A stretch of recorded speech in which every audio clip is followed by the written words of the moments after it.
by relabeling an emotion as well under anxiety or stress, like speaking in front of a crowd. If I were to just relabel that as I'm excited rather than I'm stressed, it slows us down. It takes the brake or the accelerator off the fight or flight mechanism.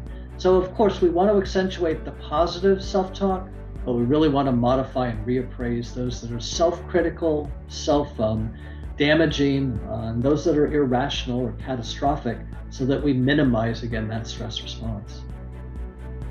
Welcome to the Manage Self, Lead Others Leadership podcast with Nina Sunday for experienced and aspiring people managers. This show will help you explore ways to become a more intentional leader. Each episode, host Nina Sunday speaks with some of the brightest business minds on the planet who share a passion to elevate and transform team culture. Workplace culture hides in plain sight. Is yours flourishing? Join the movement to make your workplace a better place to work. Are you ready? Because it's time to manage self, lead others. My guest this episode is the preeminent psychologist, researcher and author, Dr. Kenneth Nowack from California. Ken is editor-in-chief for the American Psychological Association's Consulting Psychology Journal and president and chief research officer of Envisia Learning. Developer of the stress and health risk assessment called Stress Scan, and 3 new validated assessments, the Innate Index, the Career Profile Inventory, and the Resilience Inventory. Links are in the show notes. Author of 2 books, it is my honour to welcome Dr. Ken Nowack. Welcome, Ken Nowack. Thank you. Tell me, where are you in the world, Ken? I'm at the beach in Santa Monica, California. So if you're around, Isn't that lovely? come and visit. We can go for a hike, a walk, a bike ride. I don't surf, but whatever else you're into, we could do here. And I'm at the beach in Brisbane, Australia, which has been named the home of the Olympics in 2032. It'll be hosting the Olympics. So we're on the map.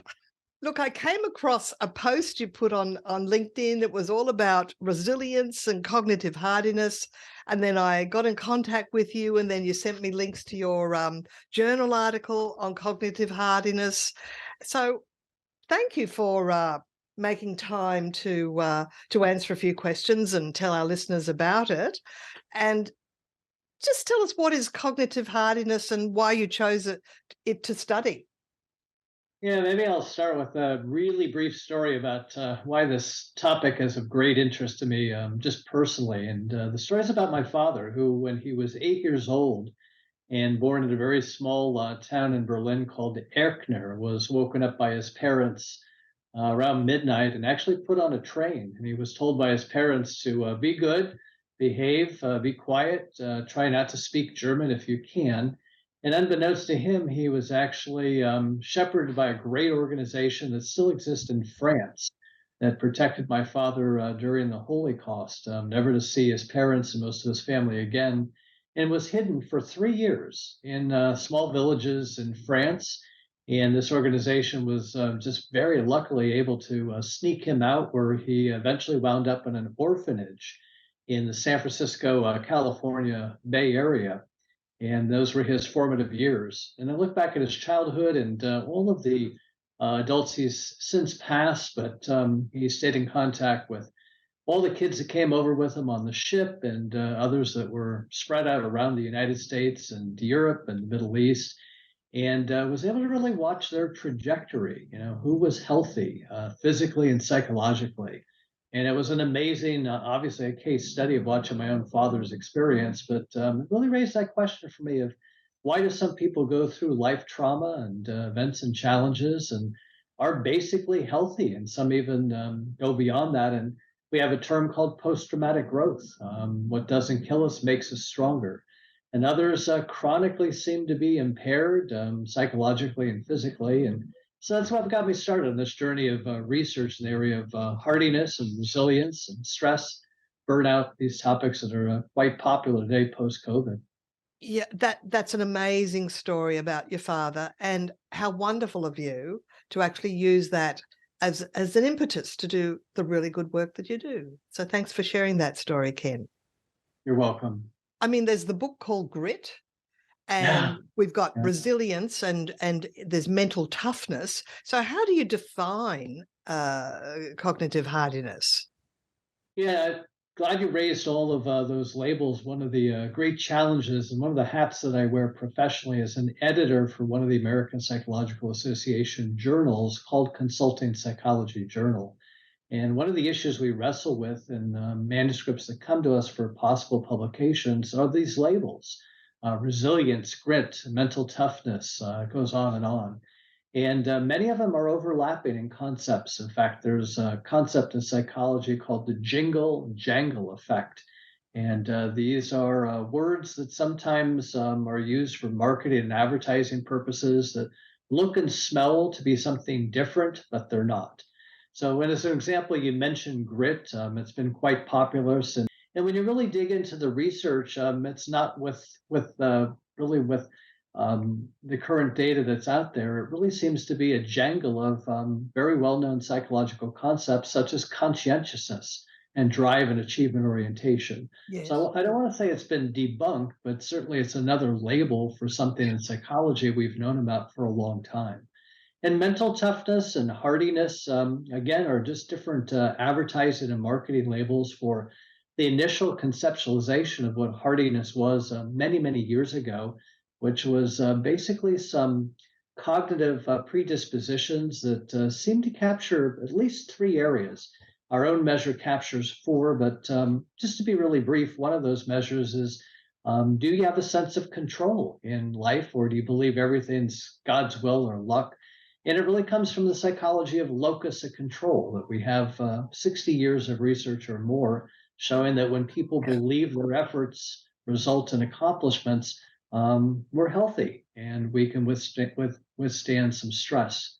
And the second concept that's quite popular today is this idea of being committed, finding your passion. We talk about this in the world of work, of really not just above and beyond belonging to organizations, but doing meaningful work. And today's millennials, I think more than any other generation, have really migrated to cause-based activities. So a second facet in hardiness is this idea of being committed to and being passionate and being excited, waking up in the morning and really wanting to do what you want to do. And hence today, post-COVID, we're wrestling with this idea of the great resignation, which is no more of reframing of what do you want to do? What's important? Who's important? What makes you wake up in the morning and give you that energy? And the third pretty traditional hardiness component, I'll stop in just a moment, it's this idea of how do you view change? And unless you're a wet baby, none of us really resonate with wanting to change much. We have a comfort level of what we like to do, but people that are hardy cognitively, they'll view change in a positive, adaptive mindset of it being a challenge rather than a threat. So it doesn't raise anxiety to a threshold and stress to a threshold that really overwhelms us. So those are the original conceptualizations of hardiness. Mental toughness is another kind of label that measures the same thing, and there's many others out there that have these overlapping concepts and labels. Yeah, well, your research, which is published in the now, is it published in a journal? The Coaching Psychologist. It is, yeah. Several. I have many that have been in peer-reviewed academic journals like that one. But it's an interesting topic, and like I say, there's many ways to measure this. There's many vendors and Yes. psychologists that have very similar tools based on these three pretty predominant mindsets that give us an adaptive advantage of how we view things. I meet people who in life who something happens to them, and their response is, "Oh, that always happens to me." Is that an indication of someone that is not feeling like they have the ability to influence events? Yeah, and you go back to again this idea of locus of control. They're the Yeah. victim. They don't feel like they can overcome it, or it's everyone's out to get me. So it's this victimization at a mental level that really causes, when there's stress in their life, the cortisol and fight or flight response to be elevated quite a bit longer than the rest of us that have a very different mindset, which is, you know what? It's a situation. It's something that's a one-time occurrence. and it wasn't due to me. It was due to the environment or what I've been thrown into. I can overcome that. I can learn from it. I can grow from it. And because that sort of ties in with Martin Seligman's learned optimism. It's like he's defined the difference Yeah. between pessimists and optimists. Well, we're learning too. That's a fascinating topic because the common acceptance in the media and even researchers is that optimism is in fact one of those great predictors of longevity and mortality and happiness. And there's been some reanalysis done by some seminal work by Michael Shire, who has done some of the initial work around this particular concept of optimism. He has his own measure called the LOT. And 2 years ago, he came out with a very recent reanalysis of all current research around optimism and pessimism. And surprisingly, what he found is it's the absence of pessimism rather than the presence of optimism that's a much stronger predictor of life, happiness, and health and well being. So it doesn't negate that people that are optimistic, we don't want people to be pessimistic. But at the end of the day, when we look at it from a research perspective, we really want to look at the balance of optimism and pessimism. And it is the lack of pessimism that seems to what really buoys up the health outcomes that researchers have found for the last 20 years. That's really interesting, Ken. And what I'm thinking about is that one of the quality of cognitive hardiness is the ability to cope and to Yeah. go into action, to problem Mhm. solve. And if you go, this is an obstacle, I'm going to problem solve, that automatically makes you feel optimistic because you feel like you've got control. At least you're going to take some action. Whereas if someone feels more like a victim, they'll go, oh, now what? Woe is me.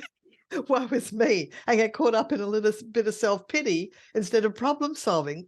Is that sort of a possible difference? It is, and we find people that are hardy are proactive. They use more problem-focused coping techniques Mm. because they feel as if what they do will result in really particular outcomes. So if I'm willing to assert myself in a relationship or in a team, speak out and take a risk, even if I don't feel psychologically safe, we find that it's a way of coping with whatever we're dealing with in the world of work and the world of life. So it is an action orientation. Hardy people, it isn't just cognitive reappraisal, but it's a problem solving and problem focused type of behavioral coping. Yeah, because I am one of those action takers. Mm. And I do know that when I'm with over the years, when I've been with friends and they'll talk about their issue, I go straight into, well, you could do this and you could do that. And I've Yeah. discovered that that's not what people want. They just want some empathy. So I now zip my lips a little and I'm going, well, I have all these ideas I could share with you. But Well, I think again, the situation is who you're dealing with, and we do find in social connectiveness and social supports another area of a little bit of research.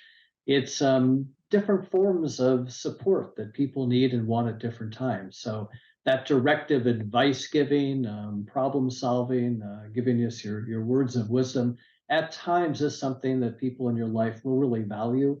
Other times, as you mentioned, it's zip the lip and just be a great active listener, be there for people and let them know you have a shoulder they can cry on and really be with you. So and it's the all in the timing, as you say. Like maybe they uh, have to process it emotionally, then they can like come up and put their heads out and go, now what? What's next? Yeah.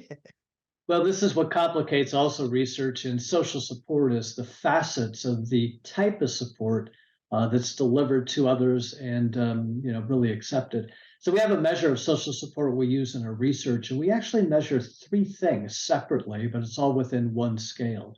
And one of those is, do you perceive there are people in your life that are there for you? In other words, your champion, your mentors, your coaches, your life partners. And if you don't, you're obviously a pretty lonely and disconnected social Right. creature that very strongly it's predictive of shorter lifespans, more mortality. The second thing that we're asking is independent of how many people are out there in your life, did you find that they're helpful? Did you find that they're instrumental in their advice and their emotional support and what they could be doing? So that's another facet that we look at. And finally, we look at whether or not you're satisfied with that. So there's people in your life that will really attempt to do wonderful things for you. And it's not the right timing. It's not the right thing we really need and want. So we would report subjectively that I'm really glad Nina was there, but I don't know. I didn't get what I really needed out of that interaction or that comforting. I was looking for something different. So we look at these three aspects of social support: availability, utility, are you using who's there, and this concept of satisfaction. Are you happy with whatever happened in the dynamics of that interaction between you and the other individual? It's a Yes. complicated measurement. Yes, one of the measurements, I sometimes use this in recruitment. One of the measurements I've come across, Tad James, talks Mm, about matching and mismatching. And some mm, people are automatic matches and they see what's right. And other people are automatic mismatches. And the first thing they gravitate to is to see what's wrong. Now, I suppose if you're in an office and you've got a brochure that you're about to send off to publish, 10,000 copies or 100,000, you want a mismatcher to pick out what's wrong. But if it's already published, you want the matcher to look at it yeah. and say, isn't that great? You've done a great job. But in life, that could actually have, the mismatcher could have negative consequences, because everything that happens, they see what's wrong, or they start a new job and very quickly they see what's wrong with working there. And so they may not stay as long as a matcher that feels more comfortable, sees what's right Yeah. with people, connects with people. I don't know. Do you have any opinion on that? Well, two really quickly. And one is we could look at personality disorders that are classically defined, and people that have shadow paranoid personality disorders or true paranoid personality disorders. They look for the negative. They are tuned into and hyper vigilant for people that are doing things that you and I might interpret as neutral, but they interpret as out to get them. So they have a mindset that's quite interesting of looking at the world through a lens that's more bleak and negative and cautious from that perspective. So that's one look at what's going on there that I could bring up. Yeah. Well, sounds like we're now at the nature versus nurture crossroad, which Yeah. Yeah. is it the neurotransmitting chemicals in the brain that is causing some sort of psychological response, or is it a result of some childhood wound that they haven't managed to fully heal from? And of course, people have different degrees of challenges and trauma in their childhood, but you know, Yeah. uh, tell me, have you got an opinion on that? You're so articulate with everything that I'm asking you about. I'm really excited. Well, these are great questions, and I don't think I have a firm answer. But George Bonanno, who's been one of the great gurus in the resilience research literature, last year had a wonderful paper that talked about the genetic predispositions that people might have and the different trajectories. So, like my father, who bounces back, who chronically gets ill, who are the people that recover, and who are the people that basically things happen in life and there's no real change. They don't become majorly depressed. There's maybe a little bit of down mood, but at the end of the day, they're even keel.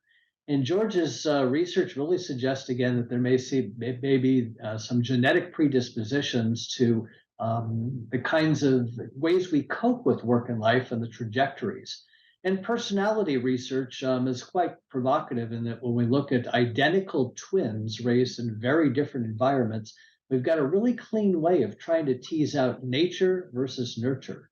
And depending on the trait, we can find as much as 20 to 30% of a genetic predisposition for things like sensation seeking or feeling energized being around people. But obviously, it's our peer group, our parenting, our social experiences that truly shape who we are. And personality drifts, it doesn't change dramatically. But as we age, we see some very significant trends in all personality, major five personality factors. So your question's a really great one. It is a combination of nurture and nature, but on average, 20 to 30% of a lot of the personality traits and qualities seem to have a pretty strong genetic predisposition. Mm. And you do talk a little bit about genetics and neurological differences, and you mentioned the cortisol awakening response. Is that something easy to describe? Well, all of us have this stress hormone called cortisol, but what we don't often think about, it's a 24-hour rhythm. So many things that we have in our body are circadian natured. Sleep is a great example, but cortisol is actually one that will buoy up and down. We can actually graph. If I could grab saliva or blood from you periodically, we would see that it actually hovers at the highest point right after when you wake up in the morning. And depending on that spike, it's actually a pretty interesting and significant predictor of the likelihood if you'll experience a traumatic or very debilitating life event or adverse situation. How will you react to it? And people with very large cortisol awakening spikes are more prone to PTSD and other significant life crises. So it isn't as if we're running around people's bedrooms and taking saliva or blood when they first wake up in the morning, but it's another indicator of a genetic predisposition like blood pressure, like cholesterol, that a lot of times we can do behavioral things to cope and intervene, and sometimes we need pharmaceuticals to control it. But those are indicators, again, of resilience, one of several that we can take a look at that are quite fascinating. But that one is a circadian, a 24-hour rhythm with an ebb and flow Mm, mm. over 24 hours. So the $64,000 question is Yeah. hardiness a learnable skill? This is what my latest academic paper was really trying to focus on, and the answer is yes and no. So really do see it as Exactly. I totally agree. it could be conceptualized as an individual trait, meaning that something that's somewhat fixed, it's fairly stable, I can measure it, and it gives me an idea to what extent during stress you will actually recover more rapidly or get sick.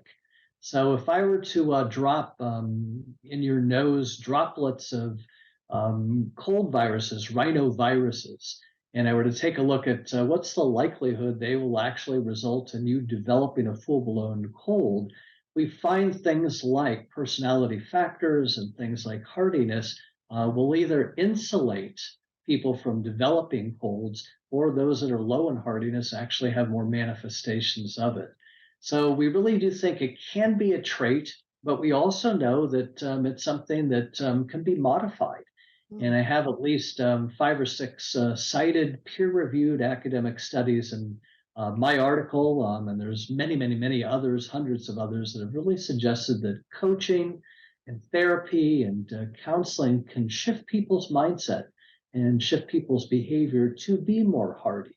And this is today what is pretty popular when you listen to 1,000 podcasts and articles on resilience. Everyone's talking about, well, go work out or eat well or go hug a friend or practice mindfulness meditation. So these are interventions we've known that help reduce the fight or flight response, or they'll actually mute one area of the brain called the default mode network that is responsible for a lot of issues and challenges we have, like anxiety disorders. Or they'll facilitate the reward network in our brain. So things like being positive, being optimistic, seeking physical activity, finding support in our life, they stimulate that side of the brain that will help mute, if you will, the stress response. So the answer to your question is hardiness is both a trait and it's a state. It's something we can modify. And in fact, in some of our research, we're using our measure and those of others in hardiness to take a look at change when we do coaching, when we do training, when we do therapy as an outcome. Do we see that people are hardier, they're more resilient as a result of a particular psychological intervention or a certain training program, that people come out and are actually more hardy to avoid the impact of stress on the mind and body? Well, of course, would negative self-talk and positive self-talk make a difference? Because obviously, if a coach is changing an individual's mindset, their Yeah. lens on the world is being enhanced, and it could be the messages they say to themselves as they go through the course of their day. So, have you got any thoughts on that? Well, we actually measure that in one of our tools, and we find that one can be high on negative self talk and one can be equally high on positive self talk. So these are independent cognitive appraisal strategies. And we've known for 60 plus years, an entire therapy has been built around modifying irrational beliefs and trying to restate those. And we call this technique cognitive reappraisal. And it's the basis of cognitive behavioral therapy, is that we're really confronting what we look at from a negative and try and translate that realistically into something that's more positive. And in doing so, we're really muting, if you will, the fight or flight response and all the neural mechanisms that relate to the stress reaction. So it's one of the proven techniques that really can help people to really eradicate their negative and irrational beliefs and their thoughts, replace those with things that are a little bit more realistic. So if I'm catastrophic, I'm about to go to the dentist and I just know they're going to pull every one of my teeth and I'm paranoid and I'm ready not to go. Well, again, I can look at it from the worst case scenario, or I could reframe that what's the likelihood of that happening? Not very high. So again, just that switch by relabeling an emotion as well under anxiety or stress, like speaking in front of a crowd, if I were to just relabel that as I'm excited rather than I'm stressed, it slows us down. It takes the brake or the accelerator off the fight or flight mechanism.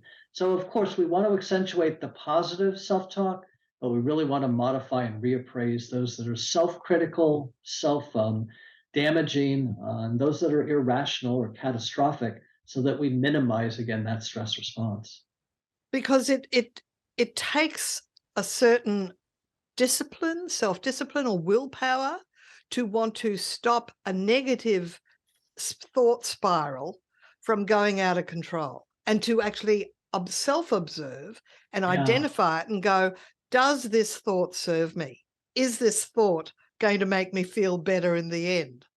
Because right. we can worry about something, but is it the reality? An illusion, really, because it's an illusion in our own mind.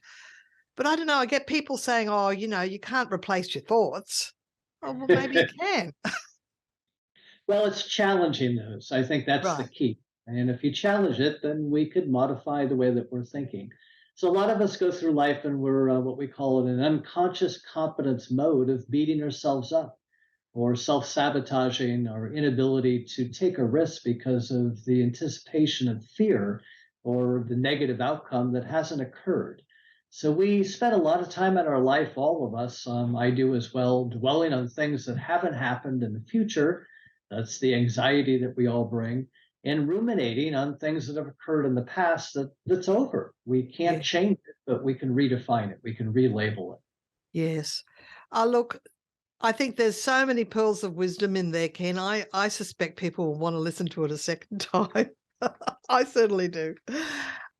Ken, it's been absolutely wonderful speaking with you. You are so articulate. You say the most complex ideas in the most simple, understandable way that I feel all my listeners now are mini experts in cognitive hardiness and how to feel more resilient. Ken, please tell us a little bit about your current work and where you're working. Yeah, thank you, Nina. I'm actually Chief Research Officer of a global consulting company called Envision Learning. We're based both here in the US and Cambridge in the UK. And that company is really kind of a marriage of psychology and technology. We design and develop platforms for habit change, for surveys and assessments. And that's been another area of our work over the last 20 years, is developing validated tools in the area of 360 feedback, personality, career, and others. Another cap that I wear is as a researcher and licensed psychologist. I serve on Dan Goleman's Emotional Intelligence Research Consortium, a Wow. collective of worldwide researchers that really focus on this very broad area of emotional and social competence. And one additional volunteer role that I play with the American Psychological Association here in the States is the editor in chief of one of the academic peer reviewed journals called Consulting Psychology Journal. So those are some of the professional caps and roles that I play. And I think I might have mentioned to you privately that one of the things outside the world of work that my wife and I do and love is our commitment to a great volunteer organization globally, but here in California, we raise service and guide dogs for the blind and for adolescents on the spectrum. So some of the areas that I like to give back as well. Well, that's wonderful work because it must be really emotionally tough letting a dog go after you've trained them and learned to love them. So someone has to do it, and it's wonderful that you've chosen that path. And if people wanted to work with you, do you work with companies, individuals? How would that happen? Yeah, most of our work is with large consultancies and industry, government, education. Most of our purchases of our tools would probably be organizations, although we do have some individual coaches, psychologists, trainers, consultants that are purchasing and using our platforms and our technology as well. Well, it'll all be in the show notes, your website and your contact details. So thank you so much today, Ken Nowack. It's been an absolute pleasure. Thank you, Nina. Nina Sunday is on a mission to help leaders transform culture. To book Nina Sunday CSP to speak at your conference, visit ninasunday.com to request a proposal. Nina travels from Brisbane, Australia for in-person presentations Australia-wide. Twice certified virtual presenter, Nina Sunday presents virtually, globally, for any time zone.